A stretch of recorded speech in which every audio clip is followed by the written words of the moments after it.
How y'all doing? Pretty light today. I like light. I know Nick brought up again the idea of trying to get more turnovers, and I know you guys keep talking about this. I'm curious, does whatever way you're playing defense against a certain opponent, does that play into it? Like, do you need to play a certain way, or does it not matter what the play call is, and if things are going well, you guys can still force turnovers? Yeah, I mean, like you said, the game's about the football, so no matter who we play, that's the number one goal is to get the football. Of course, there's different scenarios and different, situations where we can go after the ball versus not going after the ball and just getting the tackler down. We preach that every day, and that's a main focus. That's something we're trying to do. How much of that can be taught, and how much of that is just feel when you're out there and the game is flying? Oh, I'm going to go for the pick, or I'm going to go for the PBU. Yeah, like you said, it's taught, but it's also the feeling in the game. For example, if I'm in a one-on-one situation with a running back and it's either get him down or he's scoring, that's where you're not really gonna try and go after the ball. You're gonna try and get the guy down.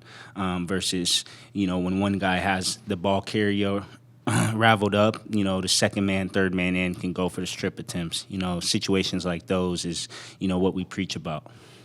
With, for instance, Josh Sweat had a strip sack the other day. Yes. You guys didn't get the fumble. Yeah. And fumbles can be, there's a randomness to it. Is there ever a point where you guys or coaches are like, we have to get those fumbles, or do you just kind of understand when the ball is loose, hopefully it'll be in a place where you guys can get it, but sometimes it's just not going to happen?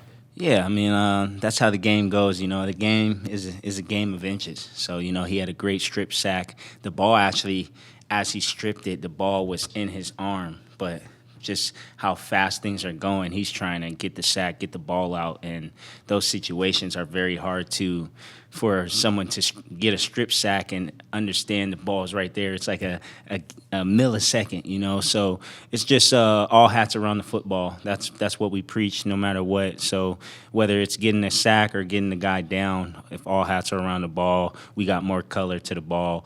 We have a higher opportunity to get the fumble recoveries. And in that situation, the ball came out and their guys did a good job of getting on it, but we were all running to the ball trying to get there, but it just didn't bounce the right way at that point. So that's kind of how it is in the game. Beyond the record and stats, what do you see on tape from this Tennessee offense that might be a challenge for you guys? Yeah, you got the number one pick in Cam, and a guy who has a very strong arm, can make all the throws inside the pocket, outside the pocket. They got some lethal weapons at wide receiver, even tight end. Like they say, they're very close, and this is the NFL. This is an NFL football team. They have all the guys available to win, and with that quarterback, he's great at making those off throws, running outside the pocket.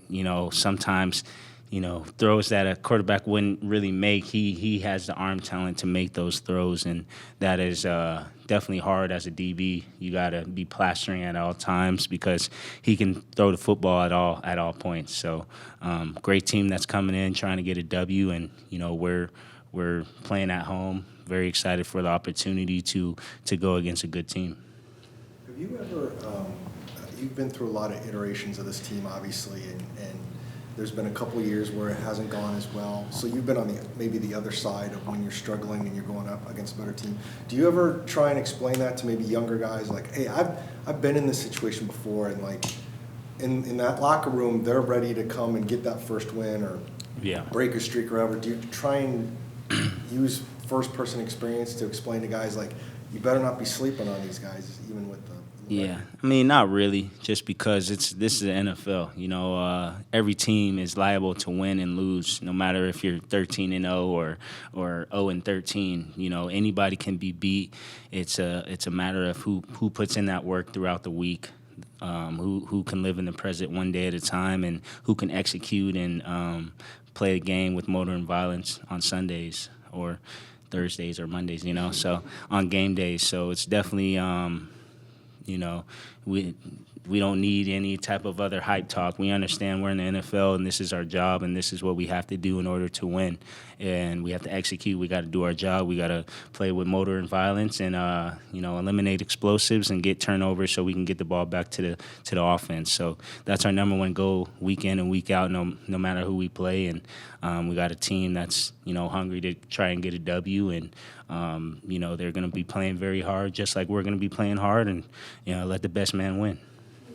We talked to Garrett Williams and the coaches on just how difficult it is, even though he made it look easy of going inside to outside the slot. And I know you obviously can't speak for Jalen, but as someone who's kind of been filling that role, can you share some insight on just how tough that is, especially kind of once the season has started for what he's been doing the last couple weeks? Yeah. I mean, it's definitely tough to go in there and play on the inside. And, he has full ability to be able to do that.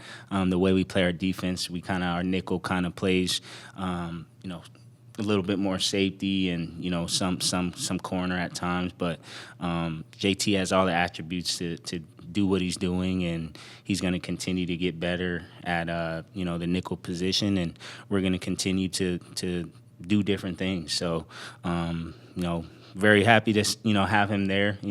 I communicate to him a lot because we're kind of next to each other when he's at nickel. So it's definitely something to where I know he's getting better and better, and he's he's one of the best guys to do that, and one of the best guys at safety as well. So very very excited to continue to gel with everyone and continue to get better, and when those guys that are injured comes back, the standard's going to be the standard. What's that say about his mental capacity to be able to kind of take more on his plate and kind of run with it now? Yeah, it's just great. He's a guy that he's in the coach's room all the time, getting little intricate details that he needs to play the nickel position, but also he plays safety in certain positions as well. So just that communication and understanding our job and knowing what to do at various positions for him is it goes to a test of his knowledge of the game. So that's very special to have a guy who can play multiple things, and very excited to continue to get better on defense. Budda, you've seen Keitrell since he was a rookie, and now being forced into some action due to some injuries. He seems to be playing with a lot of confidence. Yeah. He looks like he went to the Budda Baker School of Open Field Tackling. Yeah. He's making some eye-popping plays. What have you seen from him overall? And, what do you think his future is? Just him being comfortable. He's just very comfortable now, and,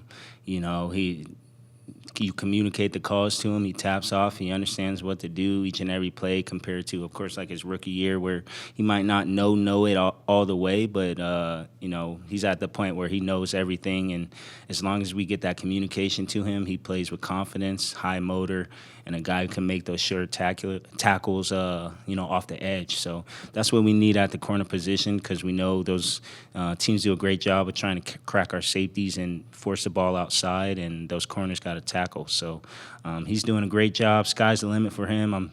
I'm excited to see him continue to get better and control what he can control and, just take one play at a time and play great defense.